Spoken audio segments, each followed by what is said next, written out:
Oui. Ouais. Je vis en temps réel. Quand je fais mon repas, eh bien, mon bois est déjà préparé, il sèche. Je mets mon bois au feu, faire le repas. Et, bon, les gestes ancestraux sont là. Hein. Voilà. Magnifique. C'est bien, ouais. Je suis content de voir ça. C'est super. Ah non, mais De découvrir à l'orée de la forêt. vous êtes bienvenue quand vous voulez. C'est mon lieu de repos. Quand je suis là, en fait, je suis d'ici de ce lieu-là. Ma mère a pris pour moi des fruits dans ces arbres-là. Ouais. Donc ils sont, ah ouais, là. vu son âge, centenaire. Yes. Voilà. Yes. Ça marche, n'est pas vu. C'est une signature d'artiste là. Je n'ai que la signature. C'est ça. Moi, je suis honoré t'avoir reçu chez moi. Voilà, et t'avoir offert ça. C'est bref, mais enfin, c'est pas le temps qui compte, c'est l'intensité du moment. Par exemple, là, je pourrais avec une caméra ne montrer que toi. On ne saurait pas qu'il y a d'autres personnes autour de cette table. On te verrait juste toi, on a une personne là. Donc c'est quand même assez intéressant de toujours se souvenir de ça. La première histoire, c'est toujours celle qui est fondamentalement reliée à ton histoire. Moi, j'ai fait de la réalisation pour des sujets culturels dans la Caraïbe, pour lesquels qui étaient toujours en lien avec soit le livre, la littérature ou des faits historiques.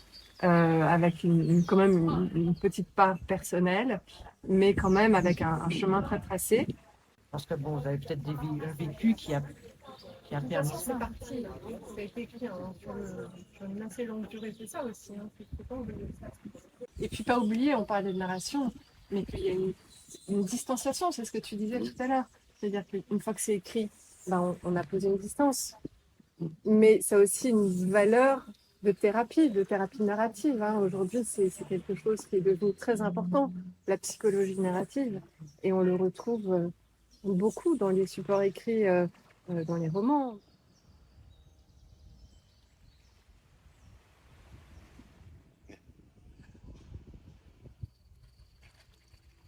Il chantait bon à un moment, il dit tambour encore, tambour encore. Absolument, absolument. Bon, il était qu'à chanter. Absolument. C'était, waouh. Super. Ça a éclairé l'endroit d'un coup d'un seul. Ah oui.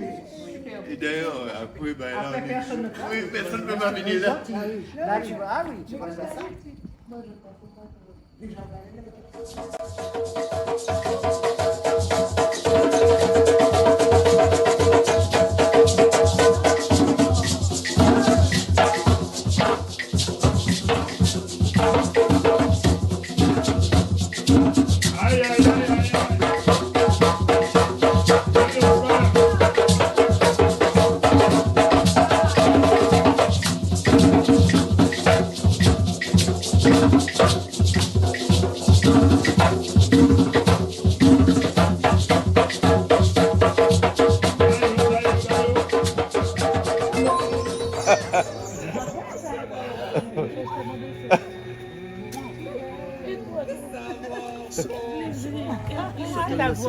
Ta voix m'avait demandé de travailler avec moi pendant longtemps. Ah, mon cher, Jacques-Marie, il m'a dit, mais c'est la nuit. Et il a fallu tenir là pour nous sortir de notre trou, voilà, ou de nos trous respectifs. Voilà, exactement. Exactement. Ah, ça me fait plaisir. Oui, tu sais, tu vois, je suis un peu l'évolution de beaucoup de choses. Et puis, Ouais. voilà. Là, ce sont les stagiaires. Oui. Oui, je ne connais pas. Et comme Tony n'est pas là, je ne présente.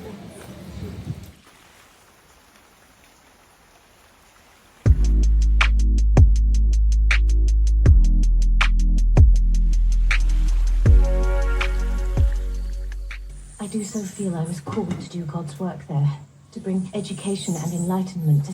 J'étais en train d'écrire un roman et une amie un jour venait me rendre visite. Et on est là, on parle, tout ça. Et puis à un moment, je ne sais pourquoi, on a évoqué un sujet autour de l'érotisme, le Japon, des choses comme ça. Et pendant qu'on parlait, j'ai eu une phrase, tu vois, qui m'est venue, première phrase du roman. Alors je me suis levé, je suis allé la noter dans un coin, j'ai mis là sur mon bureau, et puis on a continué à parler. Et moi j'ai continué mon roman tranquillement, mais tous les jours, cette phrase est là. Et je la vois là, tu vois. Et je sens qu'au fil des jours, le truc prend une force qui fait qu'elle m'attire. Je suis là pour me réaliser, parce que j'ai toujours eu des réalisateurs, des gens qui me réalisent parce que j'étais à l'antenne et tout, et là je veux me réaliser. J'ai à Marie-Galante avec cette résidence d'écriture, je renais. Je renais après ces 35 ans d'audiovisuel et il y a des choses à raconter, tant à l'audiovisuel que de ce que j'ai vécu. Et puis, lorsque j'ai su que Roland Brival faisait partie de l'équipe, et puis bon, j'ai suivi également ce que Frédéric Deguel fait également, je me suis dit waouh, c'est l'occasion d'aller pomper leur quintessence pour waouh, tu vois, pour recevoir des trucs et puis pour que ça émerge en moi. Et je sens qu'ils ont purgé quelque chose en moi qui cabat moins frisson encore. Ah oui, ils sont terribles, en équipe là, ils sont terribles. Et c'est une telle belle expérience et puis rencontrer, et puis je parlais de ça justement avec Kevin, je disais We are bridge over troubled water. C'est une magnifique chanson de Paul Simon qui nous permet de nous relier entre la Martinique, la Guadeloupe, la Dominique et peut-être Sainte-Lucie et toutes les autres îles. Et je crois que le cinéma fait partie de nos armes miraculeuses pour reciter encore le grand poète. Avec les 2 ans de cours à EPIS, c'est toute la mise en application de ce que j'ai appris. Donc on a vu les 7 étapes ou les 19 étapes, ça j'ai vu en cours. Donc là j'ai vraiment pu mettre en pratique et j'ai vraiment pu trouver, comme dit Roland, la colonne vertébrale de mon histoire. Et aussi comprendre comment mettre des actions dans la narration pour que l'intrigue aille du début jusqu'à la fin avec tout ce flot d'émotions qu'on doit apporter. Voilà, donc... C'est sur le starting block, là, ça y est. Starting block. J'ai toujours eu le sentiment que la Caraïbe a quelque chose à dire. Alors, il y a déjà des réalisateurs de cinéma, il y a des films, etc. Mais il faut encourager cette création artistique en lui laissant toute sa légitimité et toute son identité culturelle. Il ne faut pas essayer de faire comme les autres, il faut essayer de trouver en soi ce qu'on a envie de dire. Mais pour pouvoir le dire, il faut avoir les conseils de professionnels qui vous apportent ce qu'il vous faut. Mais moi, je trouve que ce stage ici, en plus à Marie-Galante, c'est encore plus de sens. Chez Henri. Chez Henri, que je connais depuis longtemps. Et c'est vrai que je suis ravie d'être arrivée hier soir parce que c'est le dernier jour où j'avais vraiment envie d'être avec vous. C'est vrai. J'anime cette résidence d'écriture qui a lieu à Marie-Galante à l'initiative de EPIS, l'école de cinéma de la Guadeloupe. Et ce que nous essayons de faire, c'est d'apporter un savoir-faire, une méthode, des clés de compréhension qu'ils ont parfois d'ailleurs déjà étudiées dans leur école, mais que nous pouvons cette fois mettre en scène, mettre en place en live, en direct live, on va dire.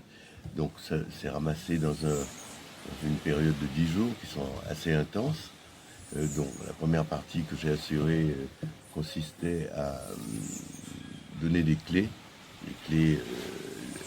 connues dans le monde professionnel pour l'écriture du scénario et de voir comment on peut les appliquer, les utiliser, aussi dans l'espoir aussi de faire émerger des projets. En fait, ils ont des projets. On essaye d'appliquer la méthode en direct sur le projet pour faire en sorte que ça grandisse. Voilà. C'est une petite couveuse dans laquelle on essaie de faire éclore les œufs de la création, quoi. Et Frédéric Deguel qui a pris le relais pour 3 jours après ma résidence, est là pour leur apprendre à adapter les romans au cinéma. New convent. I do so feel I was called to do God's work there, to bring education and enlightenment to such a remote part of the world. I know I can do it. Je suis romancière, je suis journaliste, réalisatrice de télévision et j'ai fait beaucoup de choses avec le scénario, l'adaptation. Donc Roland Brival a commencé à voir les élèves pendant plusieurs jours pour parler avec eux du scénario. Et moi je suis là pour parler avec eux de l'adaptation des livres en film. Donc je suis vraiment centrée sur comment on passe de l'écrit à l'écran. Et alors c'est passionnant parce que ça concerne quand même 3 films sur 5, donc c'est une chose passionnante et c'est très complémentaire de leur expliquer comment, à partir d'une histoire qu'on n'invente pas, on va repérer les scènes, décortiquer la trame de l'histoire et puis en faire le film que l'on veut soit. Et à ce titre-là, exactement comme on invente un scénario. On s'approprie une histoire qui devient, on espère, une belle trahison. Ça s'est bien passé, oui, c'est passionnant parce qu'ils ont tous un parcours déjà, ils ont tous un âge, une culture, des questions. Donc ça ne peut jamais être pareil ce genre de stage parce que on s'accorde à un nombre de personnes qui sont déjà un groupe qui a déjà commencé depuis 5 jours, donc ils ont déjà un lien qui se crée entre eux. On travaille, on voit des extraits de films, ils écrivent, et c'est assez fort parce qu'il y a des choses personnelles aussi qui émergent, mais qui ne sont pas évidemment le propos du stage, mais en tout cas, à partir du moment où on demande à quelqu'un de choisir de faire un film ou d'adapter un livre, pourquoi lui, il va choisir ce livre-là ? Pourquoi il va adapter cette histoire et qu'est-ce qu'elle fait comme miroir avec sa propre vie.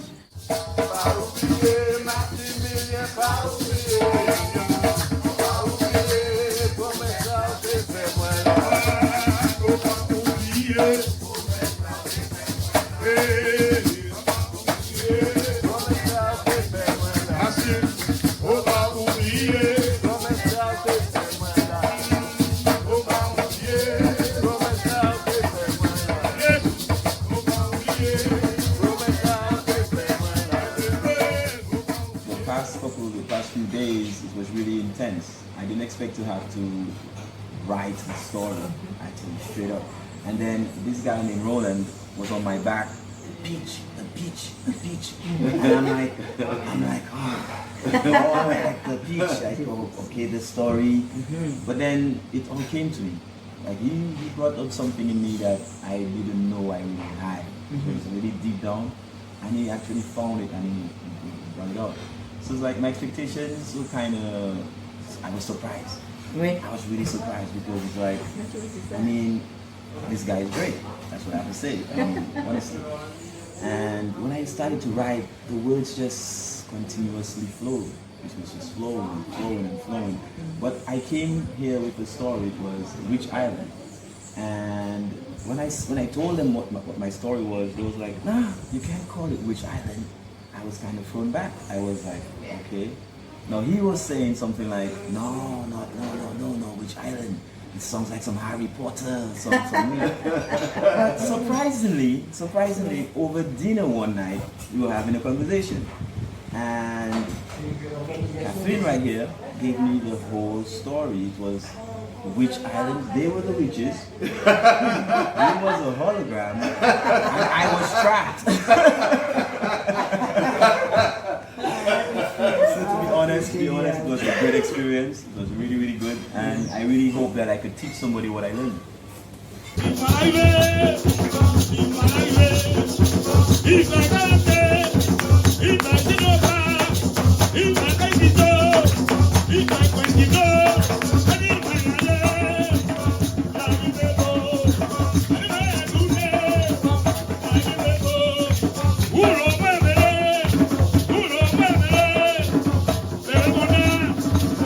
C'est quand même quelque chose d'exceptionnel, hein, que les Caribéens, qui ont déjà quand même une histoire professionnelle pour la plupart d'entre eux, puissent venir à Marie-Galante, à Saint-Louis, chez Henri, hein, apprendre à écrire notre histoire. Hein. Nous qui, on nous a toujours dit que nous avions une culture orale, hein.